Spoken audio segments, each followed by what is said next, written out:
हाजिर हूं मैं राजीव। दोस्तों, बिहार चुनाव और आने वाले वक्त में होने वाले कई राज्यों के चुनावों से पहले बीजेपी का एक बड़ा डर सामने आया है। डर इस बात का है कि कहीं चुनाव में किसी न किसी तरह जीत दर्ज करने का उसका भेद खुल न जाए।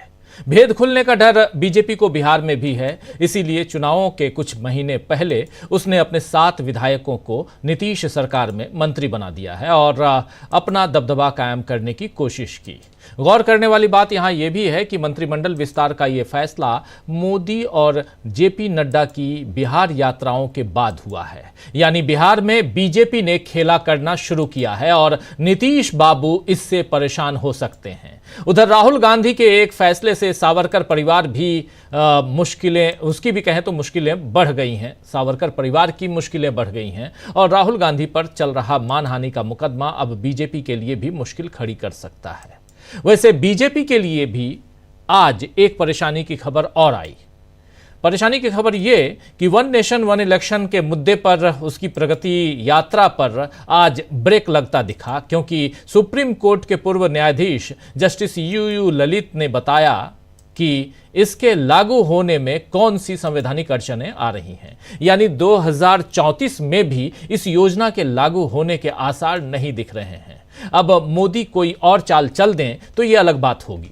वैसे भी बीजेपी तरह तरह की चालों से ही चुनाव जीतते आई है, आप जानते हैं। और आप ये भी जानते हैं कि चुनाव में जमीनी माहौल कैसा भी रहे, पत्रकारों का आकलन कुछ भी हो, हमारा आपका आकलन कुछ भी हो, एग्जिट पोल और ओपिनियन पोल कुछ भी आंकड़े दें, लेकिन बीजेपी वाले कहते हैं कि जीतेगा तो मोदी ही, आएगी तो सरकार हमारी ही। तो ये कौन सा भेद है जिसमें जीतेगा तो मोदी ही कहने का आत्मविश्वास बीजेपी में आ जाता है, बीजेपी के कार्यकर्ताओं में, उनके नेताओं में आ जाता है, खासकर नरेंद्र मोदी और अमित शाह में आ जाता है? ये बड़ा टेढ़ा सवाल है। इसका जवाब ढूंढने की कोशिश में जब विपक्ष चुनाव आयोग से सवाल करता है तो वो तारीख पर तारीख देता है। आज कांग्रेस नेता को एक ऐसा ही जवाब चुनाव आयोग ने दिया है। दरअसल रणदीप सुरजेवाला ने चुनाव आयोग से 2009 से 2024 के बीच हरियाणा और महाराष्ट्र में हुए चुनावों की मतदाता सूची दिसंबर में मांगी थी।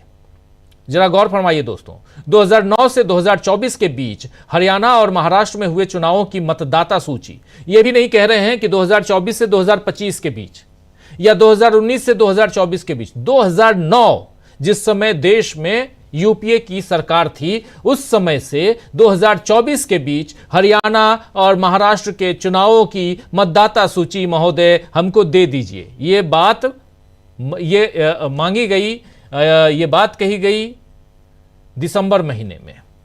लेकिन हुआ क्या?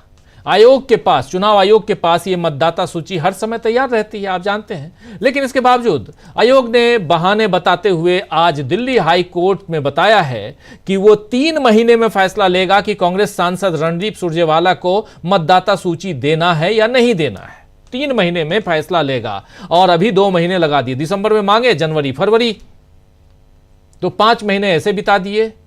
तो हरियाणा और महाराष्ट्र की मतदाता सूचियों में गड़बड़ी की काफी शिकायतें चुनाव के दौरान आई थी, आप जानते हैं, लेकिन चुनाव आयोग ने उन पर कोई ध्यान नहीं दिया। हाईकोर्ट के जस्टिस ज्योति सिंह, हाईकोर्ट में जस्टिस ज्योति सिंह हैं और उन्होंने इलेक्शन कमीशन ऑफ इंडिया के वकील की दलील को रिकॉर्ड किया है, जिसमें वकील ने कहा है कि चूंकि यह मामला 2009 से संबंधित है, इसलिए फौरन फैसला लेना संभव नहीं होगा। उन्होंने 3 महीने का समय मांगा है।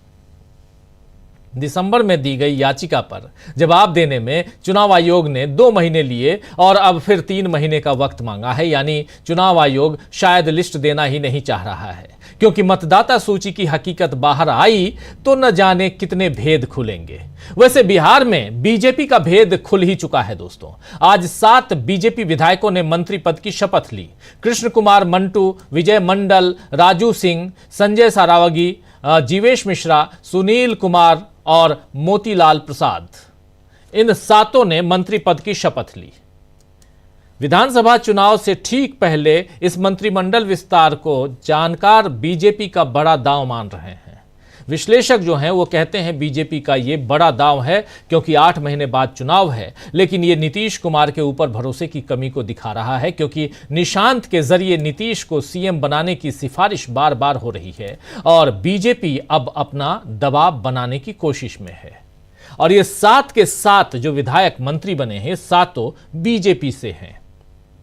7 में से 4 मंत्री मिथिलांचल से बने हैं और ये गौर करने वाली बात है कि और वहीं सीमांचल से सिकटी के भाजपा विधायक विजय कुमार मंडल को भी मंत्री बनाया गया है। सीमांचल में अति पिछड़ा वोट बैंक पर सेंधमारी की ये कोशिश की गई है। विजय कुमार मंडल केवट जाति से आते हैं और इसी तरह कृष्ण कुमार मंटू हाल ही में कुर्मी एकता रैली को लेकर चर्चा में आए थे।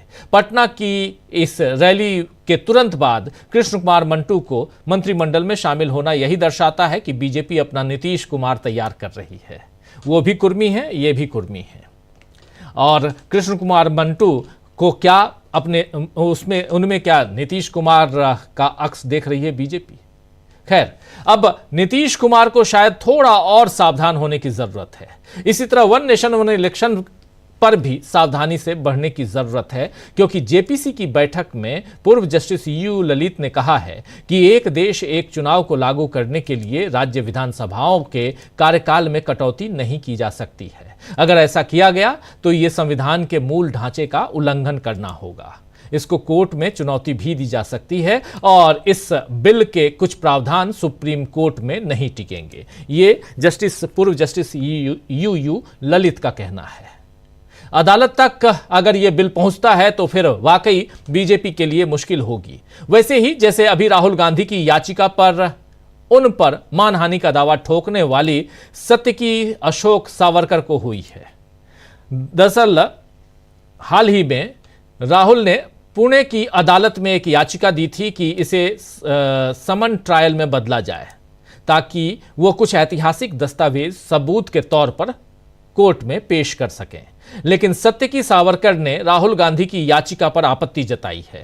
अपने हलफनामे में सत्यकी सावरकर ने गांधी पर यानी राहुल गांधी पर भारतीय स्वतंत्रता संग्राम में सावरकर के योगदान के बारे में अप्रासंगिक तर्क देकर मामले का ध्यान भटकाने का प्रयास करने का आरोप लगाया है। इसमें कहा गया है कि आरोपी एक बार फिर जानबूझकर भारतीय स्वतंत्रता आंदोलन के दौरान दामोदर सावरकर के योगदान के बारे में अप्रासंगिक तर्क देकर मामले को भटकाने की कोशिश कर रहा है। सवाल यह है दोस्तों कि अगर राहुल गांधी ऐसी कोई कोशिश कर रहे हैं तो फिर अदालत उस कोशिश को पहचानने में सक्षम तो है ही। अदालत को तो इतना आता ही है, पढ़े लिखे जज होते हैं। ऐतिहासिक दस्तावेज अदालत में पेश होने से बातों की पुष्टि ही होगी और पता चल जाएगा कि राहुल गांधी सही थे या गलत थे। लेकिन उनकी याचिका को खारिज करने की मांग करना ही सवालिया निशान बढ़ाता है। तो ऐसे कई सवालिया निशान इस समय देश की सियासत में लगते दिख रहे हैं और देखना है कि मोदी के शासन में सवालों के जवाब मिलते हैं या नहीं मिलते हैं। बिहार से लेकर पुणे तक आखिर चल क्या रहा है और इन सब के बीच